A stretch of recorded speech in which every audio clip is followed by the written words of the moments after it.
reaction time. Reaction time itu sendiri adalah periode antara diterimanya rangsang dengan permulaan munculnya jawaban. Jadi semua informasi yang diterima indera baik dari dalam maupun dari luar itu disebut rangsang. Indera akan mengubah informasi tersebut menjadi impuls-impuls saraf dengan bahasa yang dipahami oleh otak. Baik, ke soalnya aja. Nah, biasanya soalnya itu diberikan seperti ini. Di sini contohnya itu, jadi ada seorang tukang kebun bernama Pak Ergo, yaitu diamati oleh mahasiswa teknik industri yang pekerjaannya adalah seperti ini.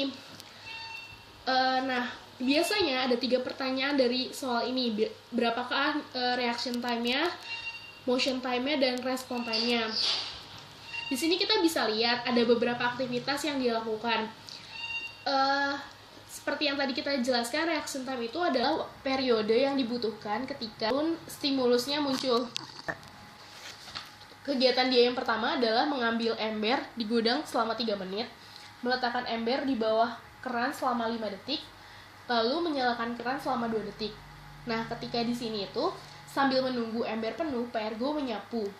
Tidak lama dari dia menyapu itu, terdengar suara air saat ember penuh. Di sini kita bisa lihat bahwa ini adalah stimulus yang diberikan. Dan Pak Ergo mendengar dan berpikir selama 2 detik. Nah, ini adalah yang disebut dengan reaction time-nya, karena aktivitas ini dilakukan setelah stimulus yang muncul selama 2 detik. Jadi ketika pertanyaannya, berapakah reaction time-nya?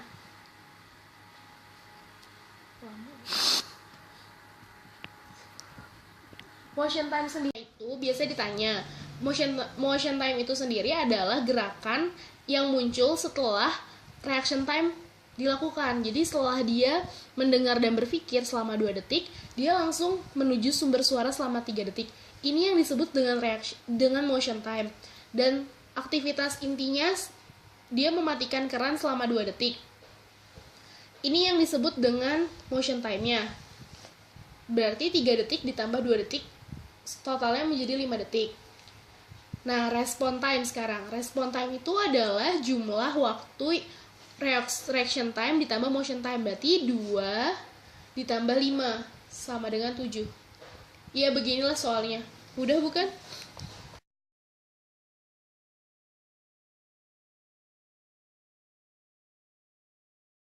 Mengenai fisiologi tubuh, salah satu subbab di fisiologi tubuh itu mengenai konsumsi energi dan waktu istirahat yang dianjurkan. Contoh soalnya itu, jadi gini, ada seorang mahasiswa teknik industri yang bernama Zulfa, dia itu sedang merenovasi lab APK dan E. Nah, di lab APK dan E itu ada seorang pegawai wanita bernama Devi, dan dia berusia 47 tahun. Jika dari penelitian diketahui, denyut jantung Devi saat istirahat yaitu 68 puls per menit, dan denyut jantung saat bekerja yaitu 132 puls per menit, maka bantulah Zulfa untuk menghitung yang pertama persen CVL-nya. Yang kedua, berapa kalori yang dibutuhkan oleh Devi selama 12 jam. Yang ketiga, waktu istirahat yang dianjurkan untuk Devi jika kerja dalam 12 jam dan diketahui S-nya itu adalah 4. Nih, dari soal sepanjang ini, sebenarnya informasi penting itu adalah pertama, usia Devi, yaitu 47 tahun. Yang kedua, denyut jantung Devi saat istirahat, yaitu 68 puls per menit. Dan yang ketiga, denyut jantung Devi saat bekerja, yaitu 132 puls per menit. Pertama kita kerjain persen CVL-nya. Nah, sebelumnya itu CVL adalah cardiovascular level. Sekarang kita nyelesain yang A ya. Kan disuruh cari persen CVL. Nah, rumus dari persen CVL itu denyut nadi Devi saat bekerja dikurang denyut nadi saat istirahat dibagi dengan denyut nadi maksimal dikurang dengan istirahat dikali 100%. Denyut nadi maksimal itu beda antara perempuan dan laki-laki. Kalau misalkan untuk perempuan itu 200 dikurangi dengan umur. Kalau untuk pria 220 dikurangi dengan umur. Karena Devi adalah seorang perempuan, maka kita menggunakan denyut nadi maksimal yang atas, 200 dikurangi dengan umur. Kita masukin ke rumus, denyut nadi saat bekerja itu berapa? 132 kan? Tulis 132 dikurang denyut nadi Devi saat istirahat 68 dibagi, tadi kan udah dijelasin kan kalau denyut nadi maksimal untuk perempuan itu 200 dikurang umur. Berarti tulis 200 dikurang berapa umur Devi?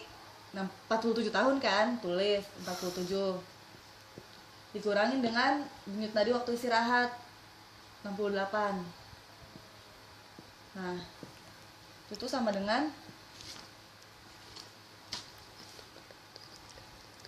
5,3 75,3%.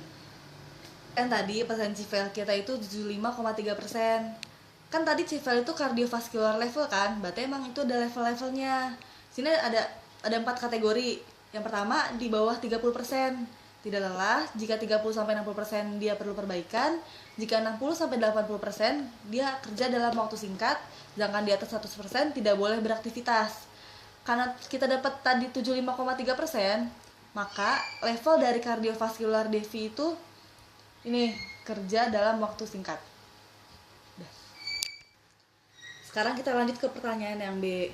Berapa kalori yang dibutuhkan oleh Devi selama 12 jam?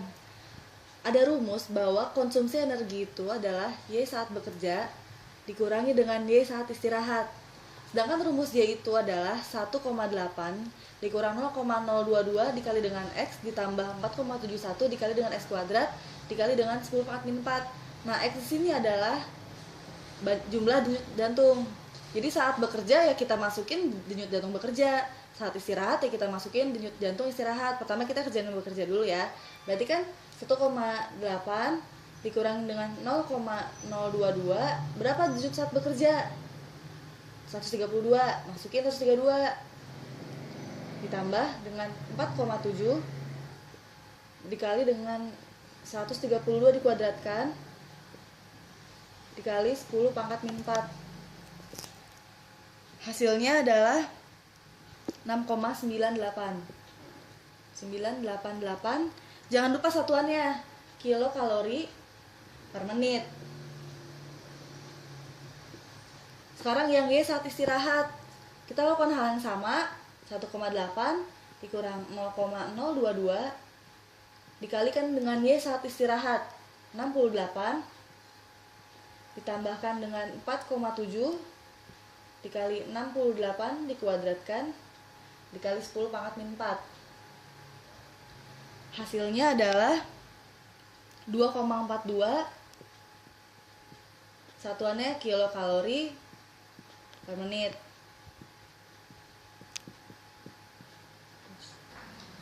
Udah dapat berapa Y work-nya, berapa Y rest-nya, kita cari berapa konsumsi energi yang diperoleh digunakan untuk si Devi. Jadi konsumsi energi kan tadi Y work dikurang Y rest. Y work-nya berapa? 6,9. 6,988 dikurangin dengan Y rest 2,42 sama dengan 4,568 kilokalori per menit. Yang ditanya kalori yang dibutuhkan oleh Devi selama 12 jam. Loh, kita punyanya kilokalori per menit, gimana caranya?